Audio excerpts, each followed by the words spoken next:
Aristotle, when asked how to define wealth, answered simply this: it is he who spends less than he earns. What advice could you give a young entrepreneur as myself on how to go about defining and both building wealth within their own business, as I hope to build a business that one day you'd be interested in acquiring?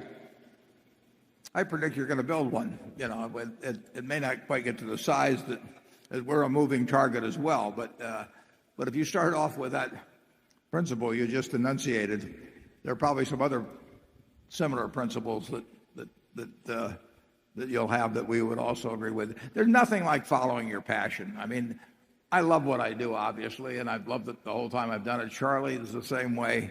We have managers, you know, they come. Some of them went to business school, some of them didn't. You know, they're all types, but the common factor in them, and they're successful. The common factor is they love what they do.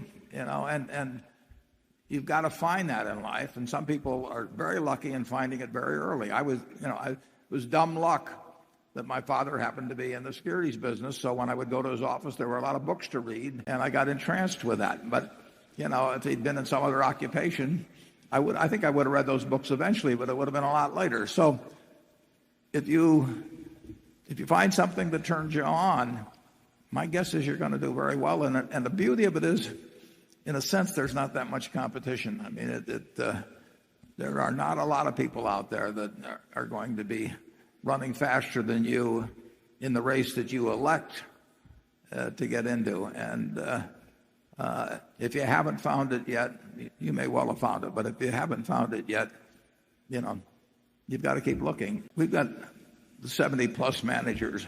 You know, some of them didn't. We had one guy that didn't go to high school even, didn't they, Charlie? Oh, yeah. He quit in fourth grade, I think. Well, Mrs. B never went to school a day in her life, you know. And when you go out to the Furniture Mart, I hope you go out this evening. We expect to set a record today in sales. What you are looking at on those 78 acres, you know, is the largest home furnishing store, about $400 million of sales, largest store in the United States, and it comes from $500 of capital paid in by a woman that never went to school a day in her life and couldn't read or write. She loved what she was doing, and you know, I tell the story. This is a true story. When she was well into her 90s, she invited me over to her house for dinner. That was very unusual. At a very nice house, 6 or 7 blocks away from the store. And I went into the house, and the sofa, the chairs, the lamp, the dining room table, they all had little green price tags hanging down. It made her feel at home. And I said to her, Mrs. B, you are my kind of woman, yeah? Forget Sophia Loren and all the rest. I mean, this is my kind of woman. She loved it, you know, and she loved it all her life. And just think of what that produced. I mean, it's incredible.